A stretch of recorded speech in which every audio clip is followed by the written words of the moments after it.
Yes, bukan sembarang Hyundai Ioniq 5. Kenapa? Karena ini adalah Hyundai Ioniq 5 pertama di Indonesia yang sudah dimodifikasi full audio sistemnya. Lantas, apa saja yang diubah? Dan sebenarnya aman nggak sih modifikasi audio di mobil listrik? Untuk lebih jelasnya, simak terus dalam video ini.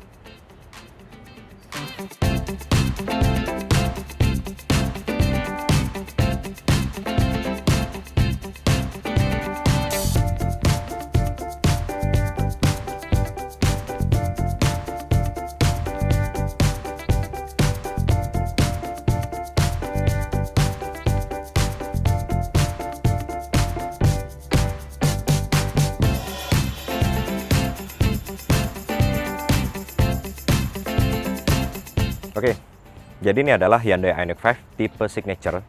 Yang kita tahu bahwa audio sistem bawaannya itu sudah pakai Bose. Siapa sih yang nggak tahu Bose kan?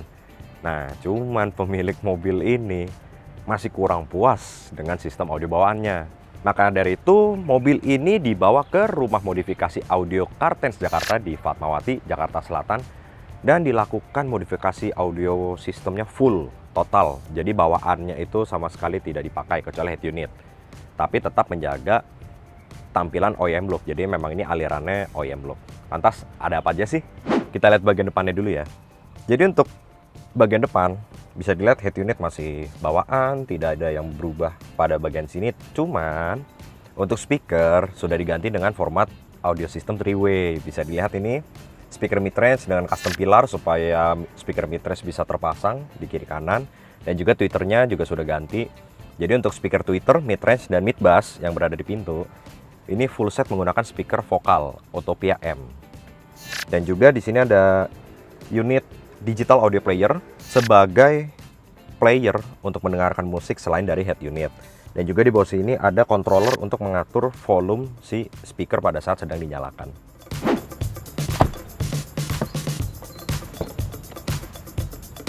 Nah, tadi di bagian depan, sekarang di bagian belakang. Kalau speaker di bagian belakang, jadi speaker yang di pintu ini dinonaktifkan.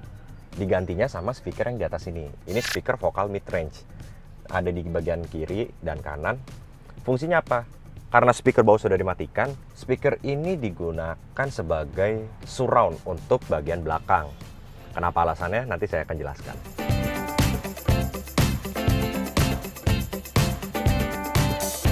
Nah, yang paling keren itu ada di belakang. Sebentar. Mana ya? Lupa lagi. Ah, ini dia, udah. Sini. Wih, sadis. Garapannya. Ya, jadi untuk speaker subwoofer, dia pakai JL Audio 10 inci. Nah, dari semua speaker yang sudah terpasang, mulai dari speaker 3-way depan, speaker surround di belakang, dan subwoofer, itu diatur oleh otaknya, yaitu prosesor menggunakan Audison Bit 1 HD. Jadi prosesor itu punya 13 channel untuk mengakomodir 6 speaker di depan, 2 speaker di belakang, dan 1 subwoofer. Untuk power supply-nya, speaker depan dan speaker bangku belakang menggunakan ground zero plutonium, dan untuk subwoofernya dia menggunakan prosesor sendiri, itu dari Audison SR1. Karena speaker belakang sudah dimatikan, prosesor ini akan mentuning si speaker surround yang sudah dipasang. Kenapa? Karena pemilik mobil ini ingin suara yang keluar dari speaker difokuskan di area depan, terutama di sisi pengemudi, tapi tetap ada centeringnya supaya suaranya seimbang. Nah kan speaker belakang udah mati nih, berarti kosong dong suaranya. Supaya nggak kosong, dipasanglah speaker mid-range dari vokal itu sebagai surround. Jadi yang duduk di belakang juga tetap dapat menikmati suara audio yang dihasilkan. Untuk instalasinya, Kartens Jakarta juga sudah membuat jalur kabel baru untuk sistem audio yang ada, menggantikan audio bawaannya si Ioniq 5 ini menggunakan kabel dan juga fuse dari Harmonic Harmony. Nah, mau tahu suaranya seperti apa? Nih, dengerin nih.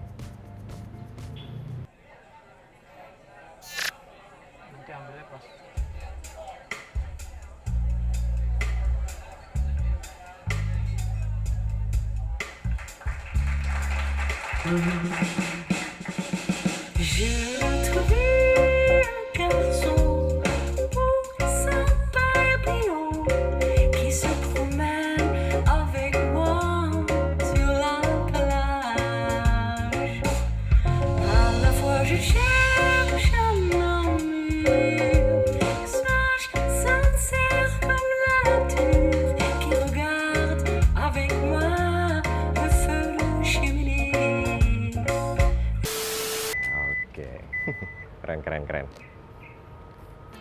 Nah, yang jadi pertanyaan, aman nggak sih melakukan modifikasi audio di mobil listrik? Jadi sebelum saya jawab aman atau tidak, kita harus lihat bahwa pada dasarnya mobil listrik dan mobil biasa, mobil mesin bahan bakar, itu memiliki jalur kelistrikan yang sama, juga punya aki.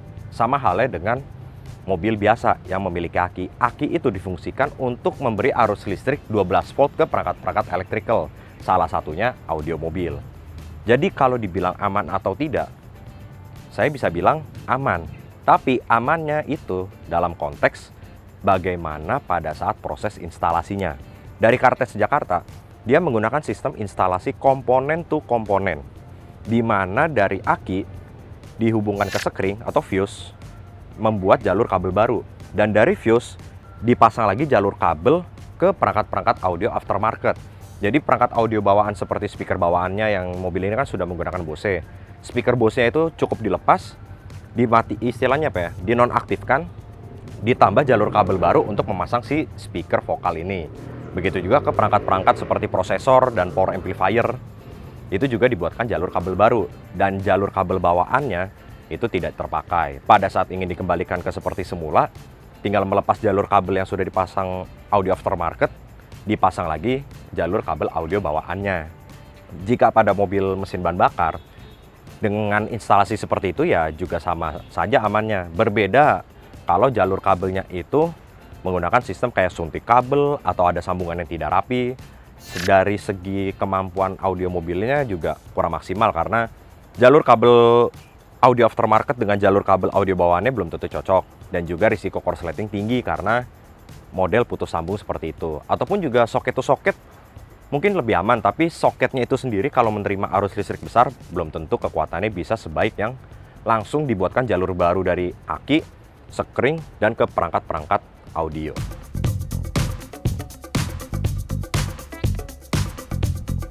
Jadi keren ya teman-teman, Hyundai Ioniq 5 pertama di Indonesia yang sudah full dimodifikasi audio sistemnya. Jadi jangan lupa untuk klik like dan share video ini, dan juga jangan lupa subscribe bagi teman-teman yang ingin mencari tahu informasi seputar kendaraan elektrifikasi. Terima kasih telah menonton Elmo Electric Mobility, sampai jumpa di video berikutnya.